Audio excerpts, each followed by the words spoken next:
Hey, what's going on, guys? Just want to show you these knives. I'm going to be reviewing these. I'm actually going to be doing two different knife reviews and two knives in each review because of the similarities between these. These are the Schrade 300 series tactical folders. I mean, these are super, super heavy duty folders. These things, all four of these weigh more than 10 ounces. It is absolutely crazy heavy. But with that, you definitely get this this strength, and I've never seen anything quite like this in the industry, in the market. For its price point, which is between $20 and $25, depending on where you can get these. I see them on Amazon all the time. You can get any one of these models for about $24, $25.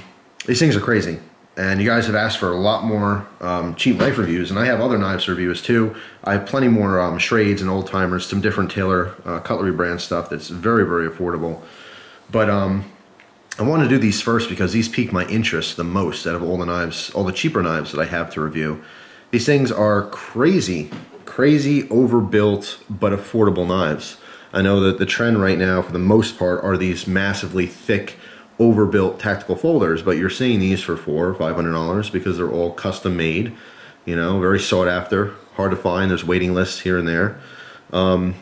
So Taylor Cutlery, through their Schrade brand name, they've actually filled a kind of a niche in this market for these ridiculously overbuilt folders, but at an affordable price tag. For $20 to $25, you're getting basically the same overall feel as these customs. You're not getting anywhere near the quality, but I have to say, for the price, these are actually pretty good knives. They're really good knives, and you're going to hear more about that when I do the individual reviews. But anyway, I want to show you the differences here between the four models, because when I do the reviews, I'm going to be separating, you know, two Tanto ones and the two drop point ones. So the first one we have here is the model 301, and what we're looking at here is the Tanto version of this with a plain handle. The only difference between the 301 and 302 is the 302 has this textured handle. Now, I can tell you personally, I like the textured handle. It doesn't offer a lot of grip, but it offers a comfort, which I like. When my fingers are wrapped around on that handle, I just like the way it feels just a little bit more than the plain one. But these two models obviously have the Tanto blade. They also have a kind of flared out pommel here, so it gives a little bit more of a substantial feel in the hand as opposed to the other ones. And these also have a flipper design to them. All right, so you can use the ambidextrous thumb studs, or you can use the flipper. Now, naturally, when I have a knife with a flipper, I will use it just because it's there.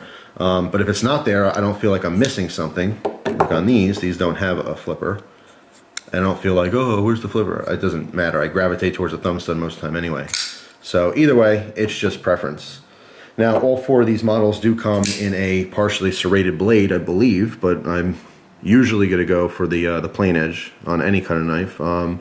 Partially serrated blades, I've talked to this before, but they're not bad if the serrations are done right. I just prefer either a fully serrated blade or a fully plain edge blade. It just depends.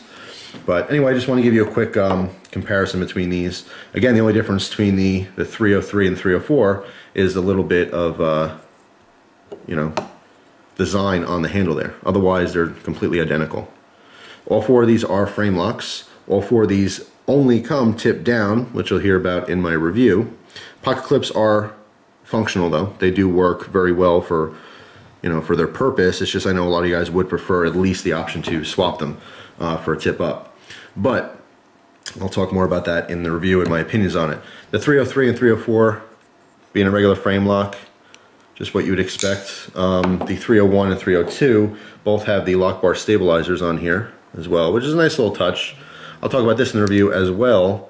But these lock bar stabilizers, it's very much in right now. You'll see them in a lot of knives. Production companies are starting to use these as well.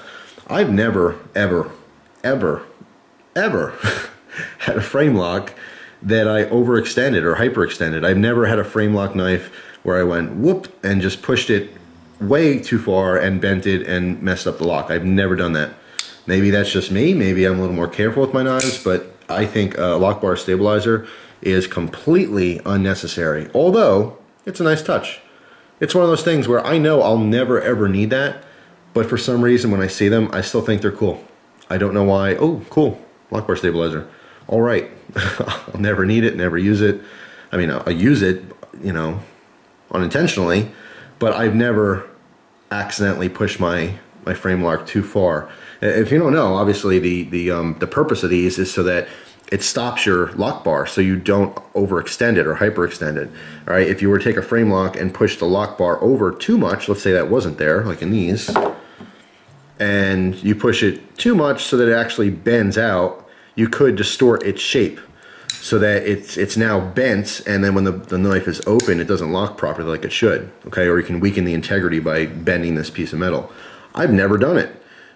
Naturally, when I go to unlock a knife, what I'll do is I'll put pressure with the pointer finger on the back of the blade, so the second it starts moving, I stop pushing.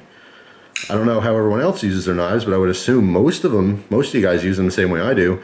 I'd like to know, you tell me in the comments if you've ever had a frame lock that you've hyperextended the bar. I could see maybe if you had a really cheap one, and it was a really cheap stainless or something, or just a low quality metal, and it was really easy to move that, or the cut was too deep or something, and I could see maybe you overextended it, but I just don't push that hard. I push just hard enough so that it unlocks the blade. I never had that problem, ever. I'd be very interested to see in the comments if you guys let me know if you've ever had that issue. Lock bar stabilizers, like I said, they're pretty cool. They're always a nice touch, but completely unnecessary, at least for my use anyway. But I just want to give you a quick look at these. I love all these knives. They will get good reviews. I do love these knives. I carried this one, which I believe is the 302 for EDC for about 2 weeks. And I also carried the plain version. I think this is a 303, if I'm not mistaken. I carried this for about 2 or 3 days. They all have the same feel for the knives.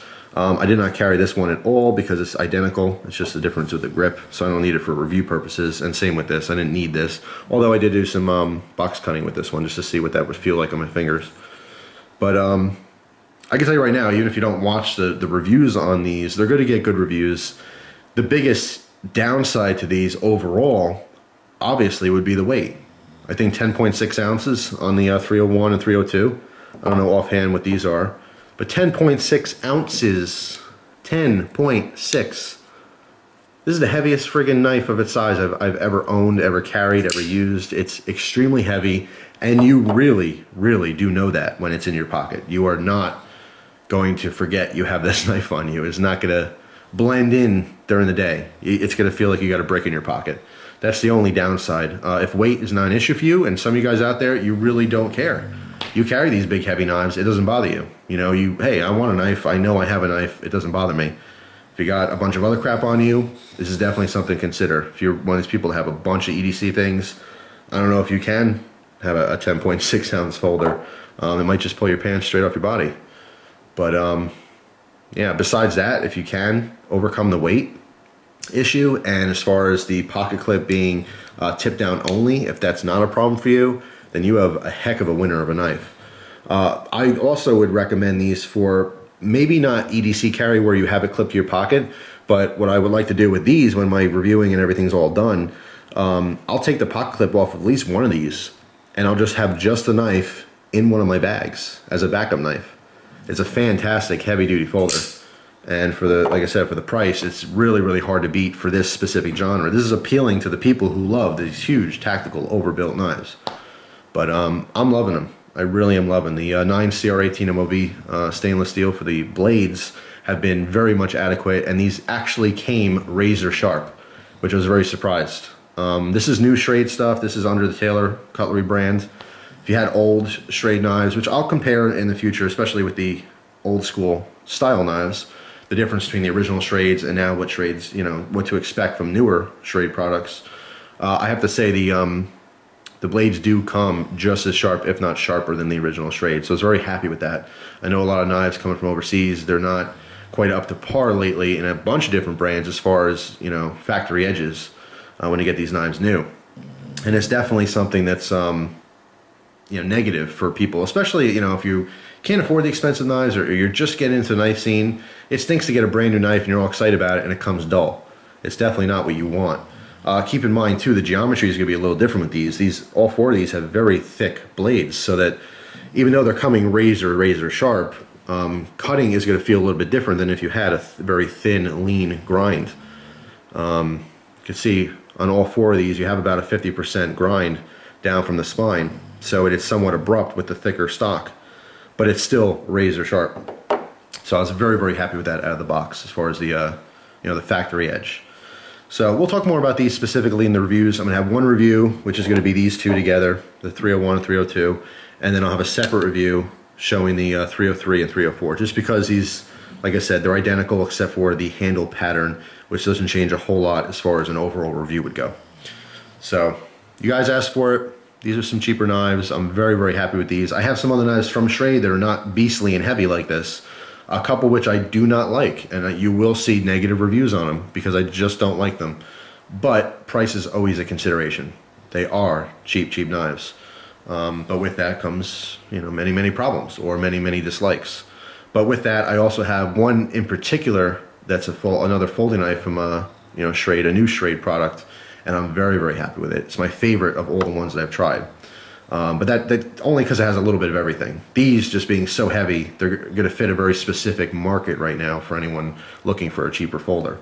But if you guys, you're looking for something that's just you could beat the crap out of. If there was ever a perfect beater knife, these are those right there, because you're not worried about how much you're going to be paying for it. $20 bill or whatever. Let's say worst case scenario, $30 with shipping for most of these. So for $30, you have a knife that you can definitely rely on. I can tell you that from experience. You can rely on these heavy, overbuilt frame locks that will do you good, and you don't have to worry about getting your very expensive knives all gummed up or really, really dirty. You don't have to worry about stuff getting in the pivots and stuff like that. So there's definitely a market for cheap knives. Every single knife there is on the planet, I know a lot of them are really crappy, and you go, who'd want that? There's always a reason for it. There's always a market. Not everyone's into knives like some of us are into knives, but they still have a use for them. That's where some of the cheap ones come in. Unfortunately, people should invest a little bit more in a knife, like anything else. You buy good once, so you don't have to keep buying cheap, but there's plenty of people who will never realize that, and that's okay. That's their own prerogative. But overall, I'm very, very impressed with these. For the price, what you're getting is totally worth it. Absolutely worth it. So you'll see the details on these reviews in, like I said, 2 separate videos. So there'll be 2 kind of double features, if you will. So stay tuned for that. I'll hopefully get those done pretty soon, as well as a bunch of other videos. In the meantime, hope you guys have a wonderful day and enjoy it, as usual. I know I'll try to enjoy mine. And I will see you soon. Thanks for watching, and take care.